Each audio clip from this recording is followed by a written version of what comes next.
Faslun utawi iki fasal walil qirati lan iku kedue akad qirat. Walil qirati lan iku kedue akad qirat.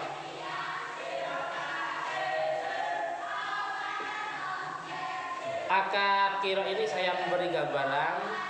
Definisi akad qirat adalah daf'ul malik malan lil amil liya'mala bih wariku bainahuma. Anggaplah Mas Nabil punya keahlian mengelola masalah usaha, tapi uang nggak punya. Sebaliknya Mas Farhan punya uang tapi tidak ahli mengelola. Paham ya? Saya ulangi lagi, Mas Nabil punya keahlian untuk mengelola usaha.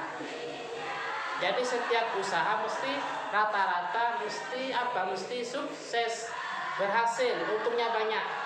Tapi sayangnya modal nggak ada. Cuma punya skill, modal nggak ada. Sebaliknya Mas Farhan punya modal tapi tidak punya skill.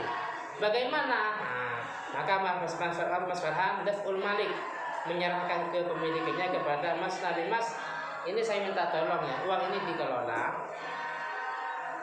Terserah, bisa buka usaha apa, konveksi atau mungkin jualan kitab, jualan baju, sarung, atau jualan sapi umpamanya di pasar, terserah. Nanti untuk untungnya kita bagi dua. Nggak boleh menentukan tiap bulan atau tiap tahun saya minta sekian, nggak boleh. Tidak boleh menentukan nominalnya. Paham ya? Kenapa? Karena untung ruginya itu tidak sama. Anggaplah nanti penyerahan keuntungan itu tiap 1 tahun 1 kali. Kadang untuk tahun sekarang untungnya sekian, tahun kemarin sekian, tahun depan tambah banyak, dan seterusnya. Jadi tiap bulan itu kadang naik, kadang turun, sehingga tidak boleh ketika transaksi tidak boleh menyebut nominalnya. Cuman bahasanya habis kita bagi dua. Berarti kalau tiap bulan umpamanya 1 juta, kita masing-masing dapat 500. Enak.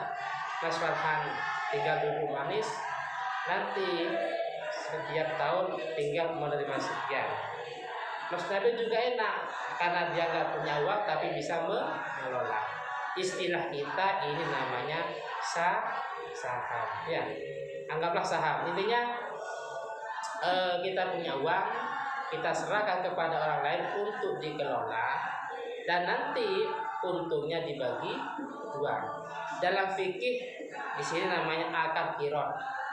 Dalam fikih kontemporer bisa akad muqarabah, bisa murabahah, bisa mudharabah, banyak dalam fikih kontemporer. Makanya yang membedakan antara bank atau koperasi yang memang bank umpamanya dalam masalah deposito, antara yang boleh dan tidak. Yang boleh itu kalau memang ketika akad nanti untuk untungnya kita bagi dua, tapi tidak menyebutkan nominal. Adapun yang di bank kan sudah jelas, tanam saham sekian, deposito sekian, nanti per bulan sekian.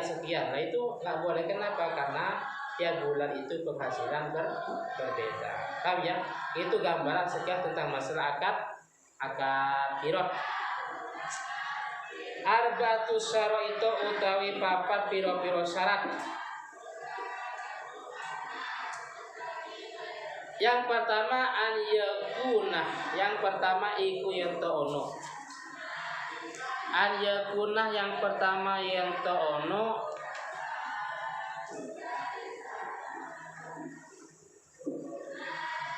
opo qirat ala nadin iku atas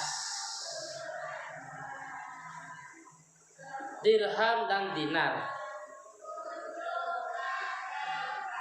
Karena zaman dulu yang bisa dijadikan transaksi, yang bisa dijadikan alat transaksi maksudnya itu kalau bukan dirham adalah di dinar. Tapi kalau di Indonesia berarti rupiah atau mungkin emas. Yang kedua wa an yazanah dan yento memberi izin. Ini minat darahimi sangke piro-piro dirham wa dananir lan piro-piro dinar. Itu zaman dulu karena dirham dan dinar yang dijadikan sebagai alat transaksi. Yang kedua wa aliyadana lan ento memberi izin Rabbul Mali sapa wong kang duweni harta. Rabbul Mali ini bukan Tuhannya harta ya. Tapi orang yang mempunyai harta, di mana syahib memberi izin sapa Rabbul Mali wong kang duweni harta lil amili maring wong kang mengelola. Dalam contoh tadi Mas Nabil memberi izin fita sorofi ing dalam membelanjakan atau ing dalam mengelola. Fita sorofi ing dalam mengelola mutlakon secara mutlak. Mutlakon secara mutlak.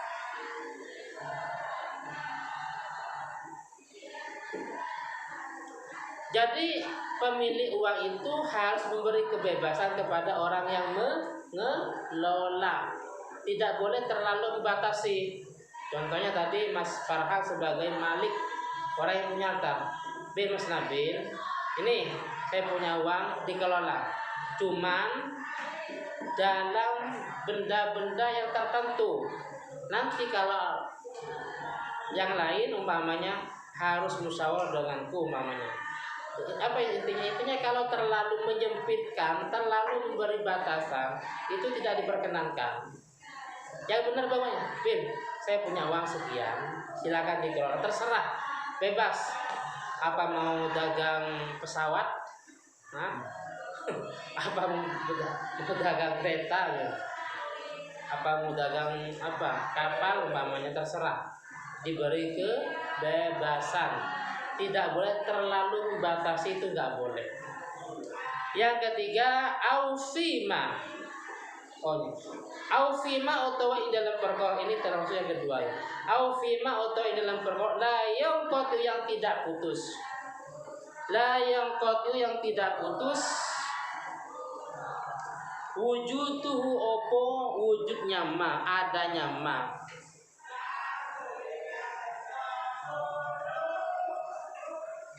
Waliban ing dalam lumrahnya atau kebiasaannya.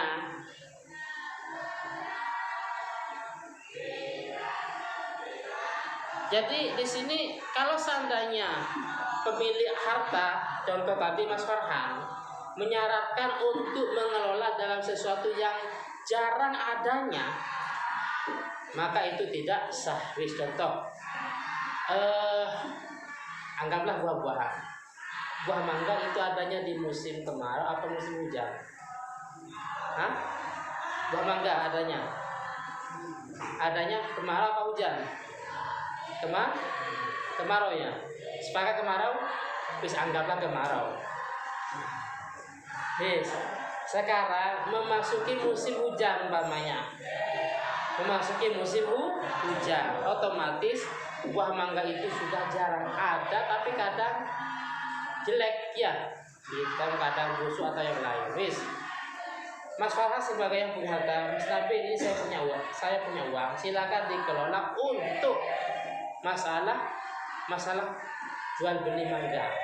Padahal di waktu itu mangga sudah sulit ada, tapi mungkin di daerah tertentu. Dan rata-rata karena memang sudah memasuki bukan musimnya, ya bukan musimnya. Jadi walaupun ada kadang rusak, nah itu nggak boleh, paham ya? Jadi kalau contoh yang kedua itu contoh yang pertama terlalu membatasi, menyempitkan. Kalau contoh yang ini itu izinnya untuk sesuatu yang memang pada waktu itu sulit adanya, paham ya? Contohnya tadi buah mangga itu adanya di musim kemarau, tapi sekarang sudah memasuki musim hujan, otomatis kan di beberapa daerah itu sudah banyak yang sudah nggak ada.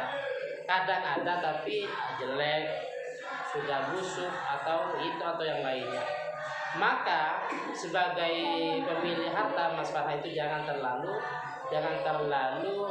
menyempitkan atau membatasi dalam sesuatu yang memang adanya sangat sulit. Itu nggak sah. Yang ketiga, wa al yashtaritoh, lan yento mensyaratkan